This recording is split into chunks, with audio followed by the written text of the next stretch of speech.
Driving licence করবার জন্য আপনাকে আর দিনের পর দিন বিআরটিএ অফিস বা দালালের কাছে ঘুরতে হবে না। আপনি চাইলে নিজেই খুব সহজে ঘরে বসে ল্যাপটপ অথবা কম্পিউটার দিয়ে আবেদনটি করতে পারবেন। আশা করি আপনারা ভিডিওটি সম্পূর্ণ দেখবেন। সম্পূর্ণ ভিডিও দেখলে আপনারা নিজেই এই আবেদনটি ঘরে বসেই করতে পারবেন। আবেদন করবার জন্য যে কোনো একটি ব্রাউজারে গিয়ে bsp.brta.gov.bd লিখে এন্টার প্রেস করবেন। আমি ডেসক্রিপশন বক্সে লিঙ্কটি দিয়ে রাখব, চাইলে সেখান থেকে আপনারা দেখে নিতে পারেন। এই ওয়েবসাইটে প্রবেশ করার পর শুরুতে আপনার একটি নিবন্ধন করতে হবে। সেক্ষেত্রে এই নিবন্ধন বাটনে ক্লিক করবেন। নিবন্ধনে ক্লিক করার পর আপনার প্রথমে আপনার জন্ম তারিখ, আপনার জাতীয় পরিচয়পত্র নম্বর এবং আপনার একটি মোবাইল নম্বর দিতে হবে। মোবাইল নম্বরের ক্ষেত্রে অবশ্যই আপনার এনআইডিতে নিবন্ধন করা আছে সেই রকম একটি মোবাইল নম্বর দিতে হবে। অন্য কারো আইডিতে নিবন্ধন করা আছে এমন নাম্বার দিলে আপনার রেজিস্ট্রেশন সম্পন্ন হবে না। আপনার মোবাইল নম্বরটি দিয়ে অনুসন্ধান বাটনে ক্লিক করবেন। অনুসন্ধানে ক্লিক করার পর আপনার মোবাইল নম্বরে একটি ওটিপি আসবে। সেই ওটিপি বসানোর পর আপনারা এইভাবে ইন্টারফেসটি দেখতে পারবেন। এখানে আপনার নাম, জন্ম তারিখ, এনআইডি নাম্বার এবং মোবাইল নম্বর দেখতে পারবেন। এখানে আপনার ইমেইল এবং পাসওয়ার্ড দিয়ে নিবন্ধন সম্পন্ন করতে হবে। ইমেইল এবং পাসওয়ার্ড দেওয়ার পর আপনি নিবন্ধন বাটনে ক্লিক করবেন। নিবন্ধন বাটনে ক্লিক করার পর আপনার অ্যাকাউন্টটি নিবন্ধন সম্পন্ন হবে। নিবন্ধন সম্পন্নর পরে আপনার মোবাইল নাম্বার এবং যে পাসওয়ার্ডটি দিয়েছিলেন সেটি দিয়ে অ্যাকাউন্টটি লগ ইন করতে হবে। লগ ইন করার পর আপনার অ্যাকাউন্টে প্রবেশ করবেন। অ্যাকাউন্টে প্রবেশ করার পরে আপনি দেখতে পারবেন অনলাইনে আবেদন আপনি 24 ঘন্টায় করতে পারবেন, কিন্তু পেমেন্টের ক্ষেত্রে শুধুমাত্র সকাল 6টা থেকে রাত 10টা পর্যন্ত করতে পারবেন। ড্রাইভিং লাইসেন্সের আবেদনের জন্য এখানে বাম পাশে দেখতে পারবেন ড্রাইভিং লাইসেন্স। এটিতে ক্লিক করলে বিভিন্ন অপশন দেখতে পারবেন। এখান থেকে আপনার ড্রাইভিং লাইসেন্সের আবেদন এটিতে ক্লিক করবেন। ড্রাইভিং লাইসেন্সের আবেদন এটিতে ক্লিক করলে আপনার বিভিন্ন দিক নির্দেশনা দেখতে পারবেন। এই নির্দেশনাগুলো আপনি অবশ্যই পড়ে নেবেন। আবেদন সম্পন্ন করার জন্য প্রথমেই আপনার একটি মেডিকেল সার্টিফিকেট প্রয়োজন হবে। এখানে ক্লিক করে আপনি মেডিকেল সার্টিফিকেটের নমুনা কপি দেখতে পারবেন।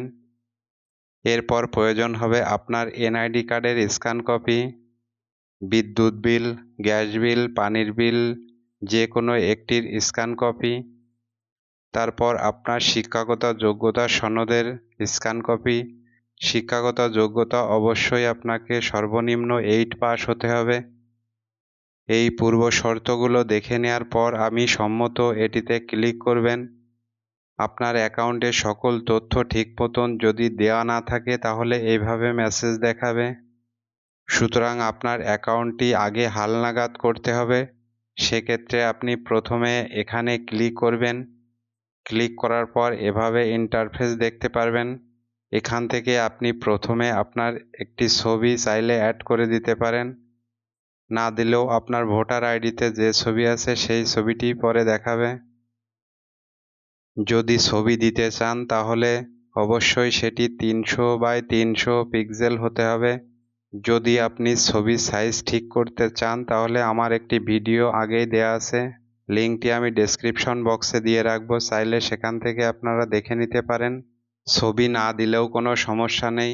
ছবিটি দেওয়ার পর আপনি এখানে রিফ্রেশ বাটনে ক্লিক করলে এভাবে আপনার সকল তথ্য বসে যাবে।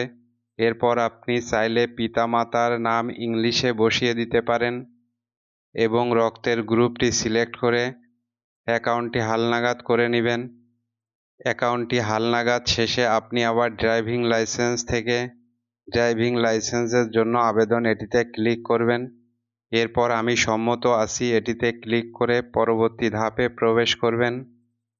পরবর্তী ধাপে আসার পর আপনার হালনাগাদের সকল তথ্য এভাবে শো করবে। এখানে আপনার কিছুই করা লাগবে না। এখান থেকে আপনি নেক্সট বাটনে ক্লিক করবেন। নেক্সট বাটনে ক্লিক করার পরে পরবর্তী ধাপে আসার পর আপনার ড্রাইভিং লাইসেন্সের ধরনটি সিলেক্ট করতে হবে। এখানে দুইটি ধরনের লাইসেন্স হয়ে থাকে, একটি পেশাদার আর একটি অপেশাদার। পেশাদার লাইসেন্স হলো যারা ভাড়ায় গাড়ি চালায়, যেমন ট্রাক, বাস, মাইক্রো চালায়, তাদের ক্ষেত্রে পেশাদার লাইসেন্স। এবং যারা নিজস্ব গাড়ি চালায়, যেমন মোটরসাইকেল, মাইক্রো চালায়, তাদের ক্ষেত্রে অপেশাদার লাইসেন্স প্রয়োজন হয়। আপনি কোন লাইসেন্স করতে চাচ্ছেন সেটি সিলেক্ট করবেন। আমি অপেশাদার সিলেক্ট করলাম। এরপরে আপনি চাইলে এখান থেকে দুইটি টিক দিয়ে দিতে পারেন, অথবা আপনি যদি শুধুমাত্র মোটরসাইকেলের জন্য আবেদন করতে চান তাহলে মোটরসাইকেলে টিক দিয়ে দিবেন। মোটরসাইকেলে টিক দেওয়ার পর আপনি নেক্সট বাটনে ক্লিক করে পরবর্তী ধাপে প্রবেশ করবেন। পরবর্তী ধাপে আসার পর আপনার কিছু প্রাথমিক তথ্য প্রদান করতে হবে। অ্যাকাউন্টটি হালনাগাদের সময় আপনি যদি মা বাবার নামের ইংলিশ না দিয়ে থাকেন, প্রথমেই আপনার মা বাবার নামের ইংলিশটি দিয়ে দিবেন। এরপর আপনার স্বামী স্ত্রীর নামটি দিয়ে দিবেন। স্বামী স্ত্রী নাম দেওয়ার পর আপনার মোবাইল নম্বর, রক্তের গ্রুপ, শিক্ষাগত যোগ্যতা, অবশ্যই আপনার 8ম শ্রেণী পাস হতে হবে। এরপর আপনার পেশাটি সিলেক্ট করবেন, আপনার বৈবাহিক অবস্থাটিও সিলেক্ট করবেন। এরপর আপনার জাতীয়তা, এরপর আপনি কি দ্বৈত দেশের নাগরিক কিনা সেটি ইয়েস অথবা নো দিবেন। দ্বৈত নাগরিক সিলেক্ট করার পর আপনি নেক্সট বাটনে ক্লিক করে পরবর্তী ধাপে প্রবেশ করবেন। পরবর্তী ধাপে আসার পর আপনার অফিসের ফোন নম্বর যদি থাকে এবং বাড়ির যে কোনো একটি নাম্বার দিয়ে দেবেন। এরপর আপনার জরুরি প্রয়োজনে একজনের নাম, মোবাইল নম্বর, তার সাথে আপনার সম্পর্ক এবং তার যদি কোনো ইমেইল থাকে সেটি দিয়ে দিতে পারেন। এরপর আপনার ঠিকানাটি বাংলায় এনআইডি অনুযায়ী এখানে থাকবে, আপনি একইভাবে ইংলিশে টাইপ করে দিবেন। এরপর বর্তমান ঠিকানাতে আপনি চাইলে এখানে পরিবর্তনও করতে পারেন। যদি বর্তমান ঠিকানা আলাদা হয় তাহলে এখানে নো দিয়ে আপনার বর্তমান ঠিকানাটি দিয়ে দিতে পারেন। যদি স্থায়ী ঠিকানা এবং বর্তমান ঠিকানা একই হয় তাহলে শুধুমাত্র ইংলিশটি লিখে দিলেই হবে। একটা জিনিস মনে রাখবেন, আপনি বর্তমান ঠিকানা যেখানে দিবেন আপনার সেই জেলার অফিসে পরীক্ষা দিতে হবে। ঠিকানা দেওয়ার পর আপনার সার্কেল, অফিস বা ভেন্যু অটোমেটিক সিলেক্ট হয়ে যাবে। এরপর আপনি নেক্সট বাটনে ক্লিক করে পরবর্তী ধাপে প্রবেশ করবেন।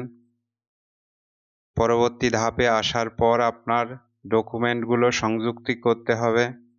প্রথমে আপনার মেডিকেল সার্টিফিকেটে ক্লিক করে এভাবে সংযুক্ত করে সংরক্ষণ করুন, এখানে ক্লিক করবেন। একইভাবে আপনারা অন্য সকল ডকুমেন্টগুলো অ্যাটাচড করে দিবেন।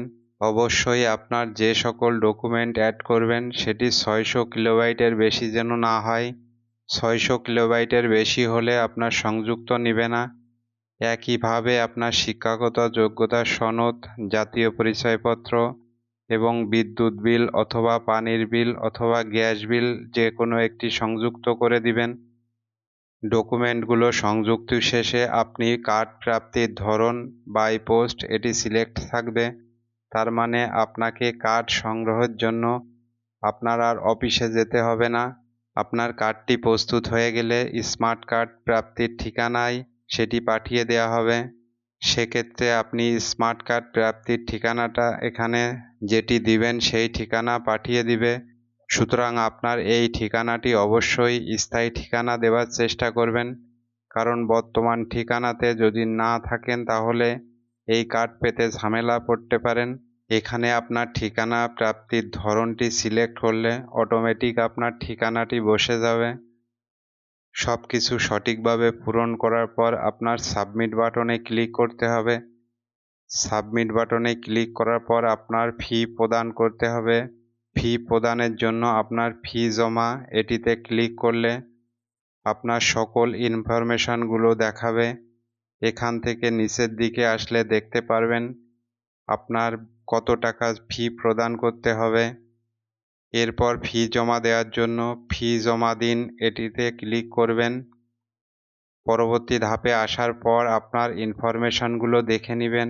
আপনি চাইলে এই মোবাইল নম্বরটি চেঞ্জ করতেও পারেন। যদি মোবাইল নম্বরটি ঠিক থাকে তাহলে এটিতে টিক মার্ক করে দিবেন। এরপর আপনার পেমেন্টের মাধ্যমটি সিলেক্ট করতে হবে। যদি বিকাশে দেন তাহলে বিকাশ সিলেক্ট করে আই অ্যাগ্রি এটিতে টিক মার্ক দিয়ে নিশ্চিত বাটনে ক্লিক করলে বিকাশ পেমেন্টের গেটওয়েতে নিয়ে আসা হবে। সেখান থেকে আপনার বিকাশ নম্বরটি দিয়ে কনফার্ম বাটনে ক্লিক করার পর আপনার একটি কোড আসবে।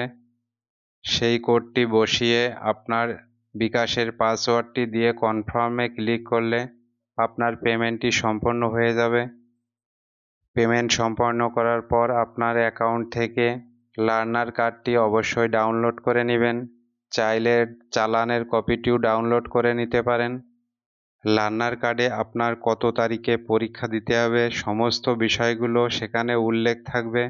অবশ্যই আপনারা সেক্ষেত্রে লার্নার কার্ডটি প্রিন্ট দিয়ে রাখবেন।